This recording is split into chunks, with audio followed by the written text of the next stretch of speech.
Hello, writers, and welcome back to Spooky Writes, your channel all about writing. I'm your host, who is secretly a ghost, Kamal Onor. Now, today we're going to be talking about something so terrifying, something so bone-chilling, something so bone-chillingly, chillingly? Is that even a word? Anyways, we're going to be talking about something so terrifying that hopefully you stick around through the whole video. And with that said, make sure to subscribe to the channel, make sure to give this video a good thumbs up. And with that said, let's head into the storm.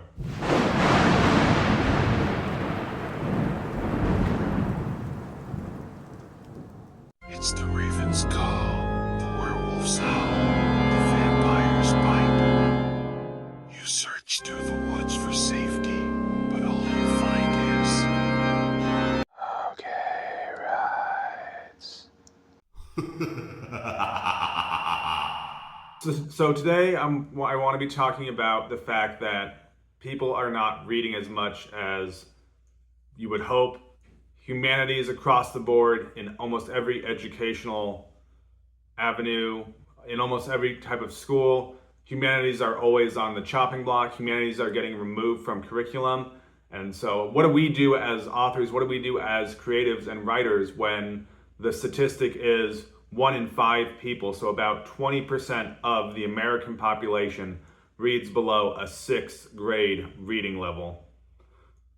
So does this mean that we as authors need to dumb down our work? Do we need to actually write to that level of below a 6th grade reading level to make sure that we are capturing the broadest audience that we can, to make sure that we can get 100% of the people who do read? Or is there an alternative to it? So that's what this video is going to be talking about. It's going to be talking about this idea that people do not read, is the fact that critical thinking has started to be done away with. People do not value the humanities as much as they have in the past. And of course, there's very little money to be had in the humanities. I'm not going to deny that going into the field of humanities, you're going to make a ton of money, and this is not something that you should be doing. My channel is not about chasing money. My channel is about chasing your passion and chasing the desire to be an author and the desire to write the best story that you can write. So that's going to be the type of advice that I would give in this situation. Is I would not recommend watering down your work. I would not recommend dumbing down your work. I would not recommend writing to the lowest common denominator just to try and get a broader piece of the audience, just to try and get a broader piece of the market share. I would much rather you write the story that's true to you, that's true to the best of your ability, and don't necessarily worry about, is my story not going to resonate with 20% of the population, because 20% of the population is simply not going to read at this level.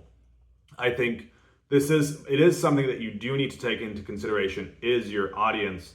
So if you're writing, say, a young adult fantasy fiction novel, you need to be aware of the audience, of your potential readership that is going to be reading that type of work. So you need to write to a certain level in that regard. But I don't think after the fact that you've written a novel, and perhaps you have the idea of having a very sophisticated reader with a monocle and a top hat, perhaps, but you don't necessarily need to, and you shouldn't be writing to a point where your writing is inaccessible. A lot of beginning writers will say, oh, I have to sound a certain archaic style, and this is not what you want to do. You want to sound like your true, authentic self. You want to sound like you are actually sharing a story that you would share with people that you know intimately. You want to write a story that is something that, if you were sitting around, say, a campfire, and you were sharing this story with the people around your campfire, this is the type of story that you would tell, and you wouldn't necessarily want to dumb it down. You wouldn't necessarily want to diminish its value. You wouldn't want to try and to dilute its effectiveness by limiting your vocabulary or by limiting the level to which you are writing at. So if you're writing a story that is above a 6th grade reading level, write that story and don't feel that you necessarily have to diminish your work to try and get it into the market, to try and reach a broader audience. Yes, writing is a business. Yes, writing does come down to how much is your book going to potentially make, but I don't believe this is something that you as a beginning author need to be focused on. You as a beginning author very much need to be focused on the idea of discovering your voice, discovering how to tell a story, and discovering what your natural rhythm is to writing. And if you're more occupied with what other people are going to think about your work and how other people are going to receive your work is more than likely not going to see the light of day, because you're probably never going to finish. Your work is probably going to be too stymied. It's probably going to be you constantly tweaking because things change all the time. You shouldn't be chasing fads. You shouldn't be chasing what's popular. You shouldn't try and be a Backstreet Boy writer. It's in sync! Dudes, we gotta go. Our clothes are getting a little out of date. To the Bandana Republic. Right? You don't need to constantly say, oh, well, this was in last week, so I have to go and edit my story now to make it more accessible to the modern reader. You very much need to be reading contemporary modern authors if you want to try and see what is getting out there to market and see what the people who are reading, because yes, 1 in 5 people read below a 6th grade reading level, but that means that 80% of the population reads above that level. And I would like to believe that someday there will be a flip, and someday there will be an emphasis put on teaching humanities. There will be a resurgence in humanities. Yes, AI, and yes, a lot of critical thinking is being removed in education. A lot of critical thinking is being removed in almost every facet of life at this point, which is why thank you guys so much for listening to this channel. This channel is probably not going to reach that 20% of people. This channel is probably not going to reach a certain percentage of people out there who are not interested in developing their voice, who are not interested in developing the craft of writing, who are not interested in learning. And I understand this. I know my channel is not going to reach everyone. There's no way my channel would ever reach everyone. And this is the same. This would be the advice that I would give you if you were planning out a novel. I would say your novel is not going to reach everyone. Not everyone is going to enjoy your writing, but you need to focus on the people who are going to enjoy your writing. Don't worry about the people who are not going to enjoy your work. Don't worry about the people who are not going to read your novel. Don't worry about the people who are never going to pick up your work. Worry about the people who do pick up your work. Write to the best quality that you can, and this is going to help you improve. This is what you should be focusing on. You shouldn't be focusing on the people who are not going to be seeking out your work. You should be writing for the people who are seeking out your work. Write for your ideal reader, and that's going to be the best thing that you can do. Don't worry about diluting your work. Don't worry about diminishing your work. Don't worry about trying to placate to the lowest common denominator with your work. Write the best novel, the best short story that you possibly can, and this is going to be the best thing that you can do moving forward. And this is how together we will be able to combat this anti-intellectual movement, this chopping of humanities across the board. This is how we keep critical thinking. This is how we keep creative art and writing alive and a passion. We keep this going forward by continuing to read the authors and read the books that inspire us. Read the contemporary authors who are putting out work.